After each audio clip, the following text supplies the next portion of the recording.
All right. Hey, y'all. Thank you for joining us. I'm Jennifer Purcell with Sparks Flash Fiction. And tonight we are going to talk to Alyssa Tillett. So I'm going to introduce her real quick, and then we are going to just roll right into it. Alyssa Tillett is an aspiring novelist residing in East Tennessee. During the day, she works full time alongside her husband selling accessibility products. In the evenings, she writes historical romance with adventure and a dash of humor. Her goal is to write stories that will make the reader smile, swoon, and sigh. She is a member of ACFW and ACFW Knoxville. When Alyssa is not working or writing, she is making digital art, caring for her many houseplants, reading, and taking hikes. So, Alyssa, let's start with your story from Spark. What was the inspiration behind Ardently Yours?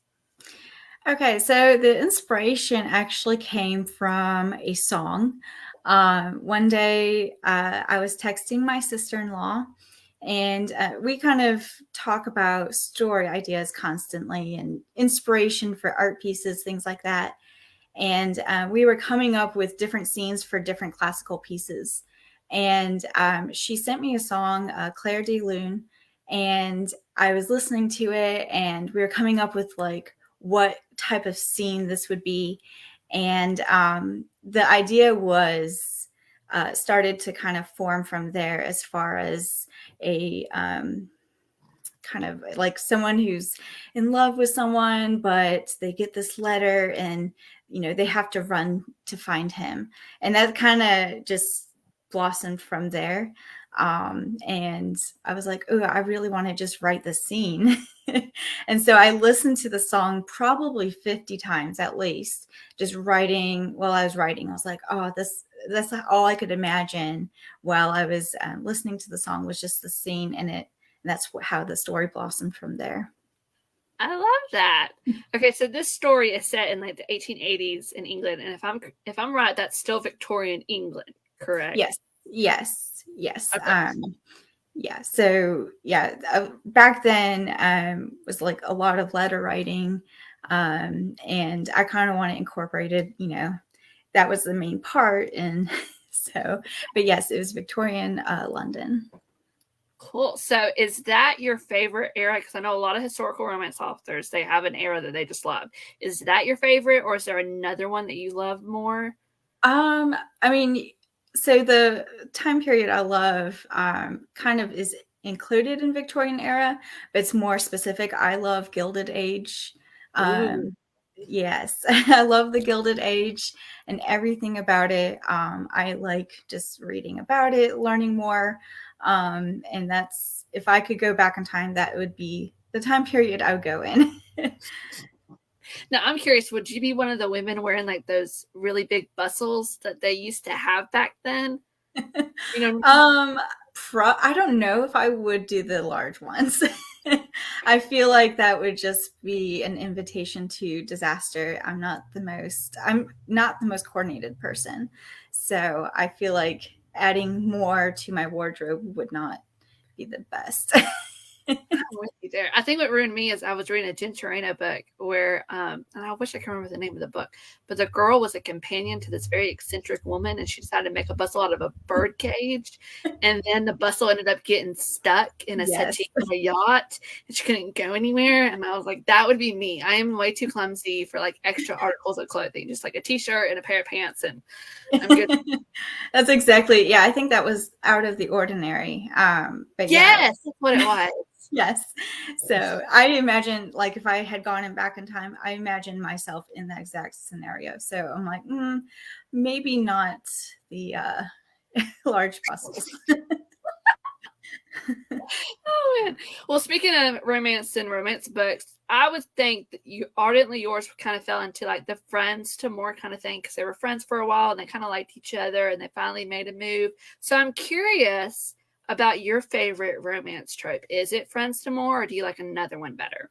Um, I like that one, but my go-to is enemies to lovers. Oh, Which, like, that's my go-to whenever I read. I'm like, ooh, this sounds really good. And that's just like my favorite to read. But I really enjoy like the Friends to More, maybe because it's more like my personal story. So with me and my husband. So I kind of tend to write more of the Friends to More, but my favorite to read is Enemies to Lovers. And that can be just as fun, I feel like, because you still have that shared history. It's just a different kind of history. Yes. All right, so I keep staring at all of those books behind you. So I have to ask, what are some books that you've really enjoyed recently? So let's see. I'm actually reading a really great book right now by Lacey Williams. I believe it's called A Trail So Lonesome. And I'm really enjoying that one. It's kind of a different time period than what I typically write, but I really enjoy it. And I just read Jen Toronto's newest book, A Match in the Making. And I absolutely loved that one. It was so much fun. And that one just came out a few weeks ago. That one to me was so funny because they were almost enemies from the beginning because they just annoyed each other so much. And I think that's the first time I've ever seen an enemies to more where they had only known each other for a minute and they were like, I don't like you. It was so funny. Yes. And that's not a spoiler, y'all, because it's on like the back of the book. Like they admit that they annoy each other. So, anyways, that wasn't a spoiler, so don't come at me. But all right, so let's talk about you as a writer now. How long have you been writing?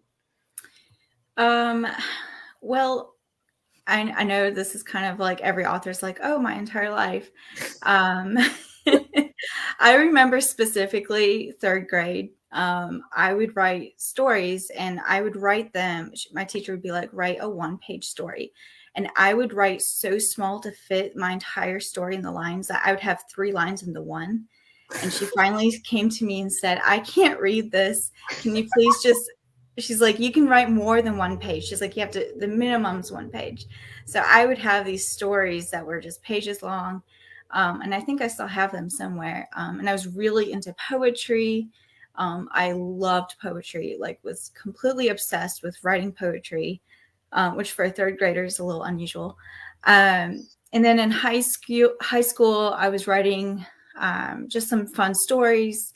They're more kind of scary.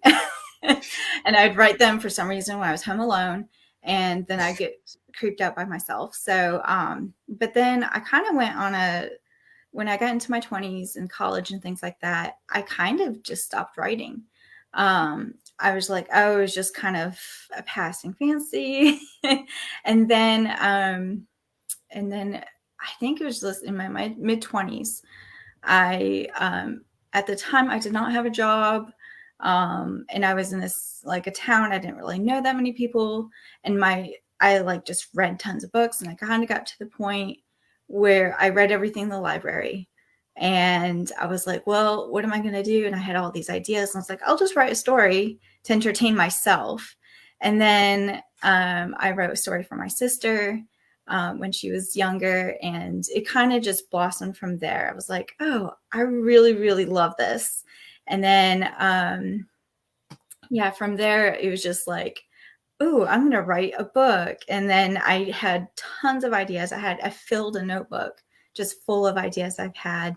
I started taking classes. I think I watched hours and hours on YouTube on just like character development, things like that. And kind of self-taught.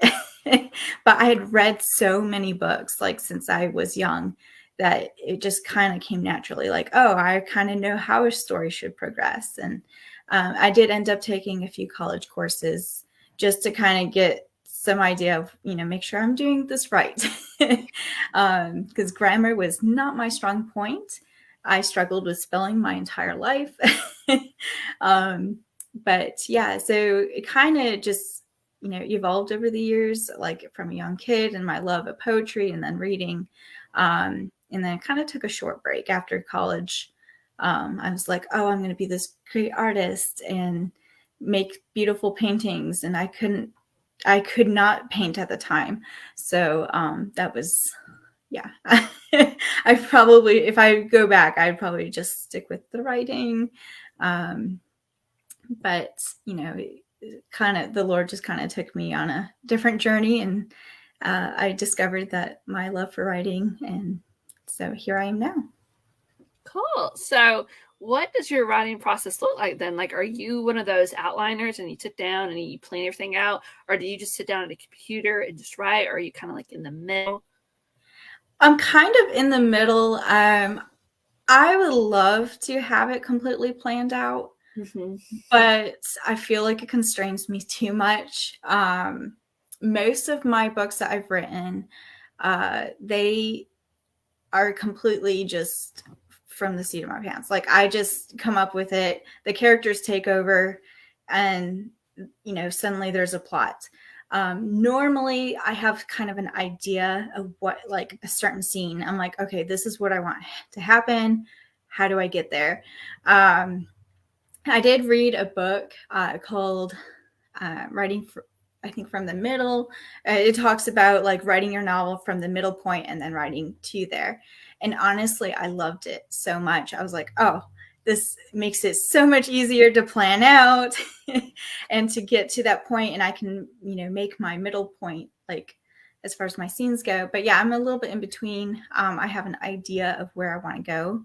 I Mm-hmm. just don't know how to get there. My characters kind of do their own thing, say their own things, um, and then we each eventually get there. And then I'm like, oh, maybe I should change that. So, but my writing process is really different as well. Like, I don't do a ton of editing. I like a really clean first draft, and it. I mean, most people are like, oh, just write, get it on the page, and then you can edit. But I'm so distracted by any like issues in my manuscript that I can't go forward. So I just was like, oh, I just need to just write a clean first draft. Then I can go back and just like change a few things if I want. But usually it's like I have to have it very clean as far as like the whole story structure, and not change any major plot points in the editing. Gotcha. I always find this so interesting to talk to different people about the way that they write. Cause like I used to be a pantser, like just a full on pantser. And then I would end up rewriting like a million times and I got frustrated. And Hope, our web manager, was like, you need to outline. She's like a full blown outliner. So I started outlining and I'm too impatient. I discovered that's my problem because I'm like, I want to write this book. I don't want to sit here and outline everything. So, but I can also understand you're wanting to edit kind of as you go, because I don't know about you, but when I see that red squiggly line, like it does not do well for me. No. Yeah, it kind of gives me a little bit of, I don't know, anxiety thinking of all the things I could be fixing.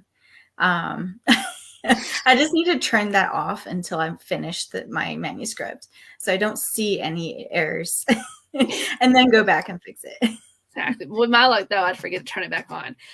That's just who I am as a person. But you mentioned that you've watched a lot of videos on YouTube and you took some college classes to help with your writing. So I'm curious, what is the best piece of writing advice that you've received from that?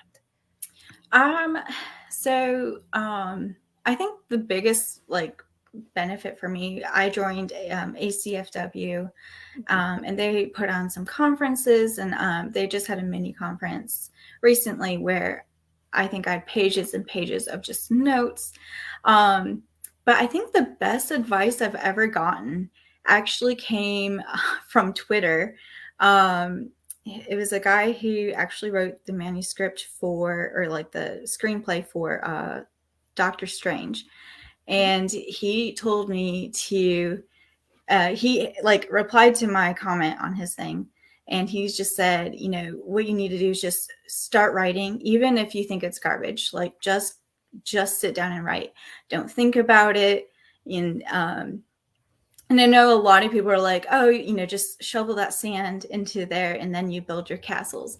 But I think in me, like, I just got so caught up in my mind. It has to be perfect. It has to be perfect. And I'm very like, I have to have a great first draft. And just something clicked then, like, it doesn't have to be perfect. and I can edit later. But yeah, like even if you think it's garbage, it might not be. So yeah, that was the best advice I ever gotten, was just like, just continue to write.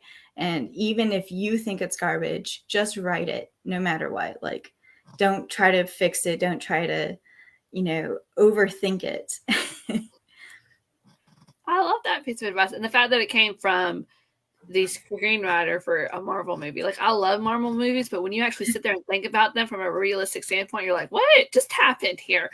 But they work. I don't know how they do it, but they make it work, and you buy it, and you're like, okay, yes, it all makes sense. Yes. So, was Ardently Yours the first piece of flash fiction that you ever wrote? Yes, it was. So it was very difficult for me to write something with such little like amount of words, because I'm not known for having small stories. I think most of them are around between like 93,000, 97,000 words. And having something under 1,000 words, I was like, wow, this is very challenging. But that's why I really wanted to do it, because it's something challenging, it's different. And I had so much fun writing it. And in the end, I was like, wow, this is like, it just kind of inspired me to write more. And just kind of gets those creative juices going. But yeah, it was my first attempt at flash fiction. Well, I'm impressed if this was your first attempt and it was this good, because my first attempt was garbage. It's sitting on my computer still. Yeah, it was not good. The first time, this is a fun story I like to tell people when I talk to them, because I work for Spark now. I didn't used to. And the first time I submitted a Spark, I got rejected. So that's always a fun story, because then like a year later I was working for them, and I was like, oh, okay, well, looky here. You never know where life is going to take you. That's what I always like to say. So, Alyssa, I'm curious, where is the best place that readers can connect with you and follow your writing journey? So the best place for right now is Instagram. I'm on there a lot. I post, stories. I post my book reviews of anything I'm reading. I'm working on a website. Unfortunately, I had some technical issues, so I don't have my website up yet. But yes, I'm on Facebook as well. And but yes, mostly between Instagram and Facebook. I do have a TikTok. I'm not on there as much because it's not my thing. But yes, Instagram, if you want like daily updates and a glimpse into the writer life. All right, cool. So another question that I did not send you in advance, so I'm just going to throw you to the wolves a little bit, but are you working on a project right now? Yes, I am. I think I'm always working on something, but I'm working on one right now. I think I've changed it 3 times, like the entire plot, because some characters did not like each other to the point like it just was not working. And then one of my side characters worked better, and I was like, oh dear. So I had to completely rewrite it. But I'm like, maybe quarter way through it already, after changing it. And it's one I've been working on for like 2 years. It's been, a journey, because like I said, this is when I need to plan out my my books. But the story kind of just took an unexpected turn, and I was like, I think I need to go where this character's leading. So, but yeah, I am working on something right now and looking forward to writing the end. That's my favorite part, the end. Well, can I be nosy and ask if it's a Gilded Age story or if it's set in another time period? It is a Gilded Age story, and it starts out in New York City and ends up in Colorado. So very different. I'm kind of playing around with, like, we have a lot of like Gilded Age New York stories of high society, but I'm taking my character from there and putting them in the Rockies, or the mountains of Colorado, and just kind of showing how vastly different, the United States was in that time period. You can have, these grand balls, and you can have, just kind of these miners in a mountain and, have that, like, what would that be if they interacted? And so that's what I'm kind of playing with. Cool. I love that. Now, because you currently reside in East Tennessee, as your bio says, I'm very curious if you go to any of those historical spots in Tennessee, because Tennessee has some fantastic ones. I've been to a few. I actually was in North Carolina this weekend at the Biltmore. Ooh.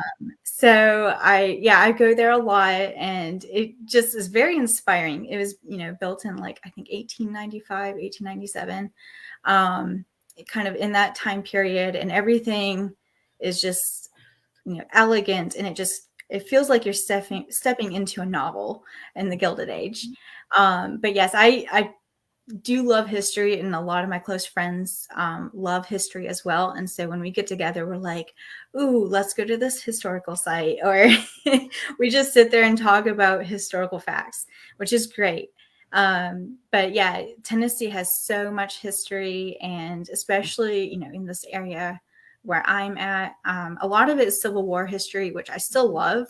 And I've been, all around the United States, and I've been to so many historical sites. So there's like endless possibilities for stories through there. Yeah. And it's kind of exciting and scary at the same time, right? Because you're like, how am I going to write all these? Yes. I get way too many ideas. I'm like, ooh, what if this happened? So I do write them down. But sometimes nothing comes of those, or, maybe I'll write a book on something, that somewhere that I've been. So. Yeah. All right. Well, before we go, I have one more question from your bio, because your bio mentions that you make digital art. And I'm just curious, what exactly is digital art? Are those like graphics, or are those something else? So I actually do digital paintings. It's like oil paintings, but it's all digital. And I do like portraits. I've like painted portraits of like celebrities. I didn't do it for them. I just do it because I like them. And then I've started doing more like landscapes and things like that, and more like fantasy type scenes. Just kind of whatever comes to my head. So, but I really love doing art. Like, it helps, and helps me think out plot points when I'm, writing a story, and I'm just like stuck. It's like writer's block. So I do art, and like art helps me get back on track for my stories. That's so cool that you have another creative outlet. Like, I wish I was artistic like that, where when I was stuck, I felt like I can draw stick figures, and that's pretty much That's where I started. So, I mean, anywhere, I tell everyone this, if it's like 8 years ago, I couldn't draw anything. I went to art school. I probably shouldn't have.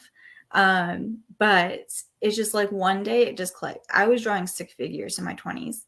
And then one day I could just, I just kept practicing.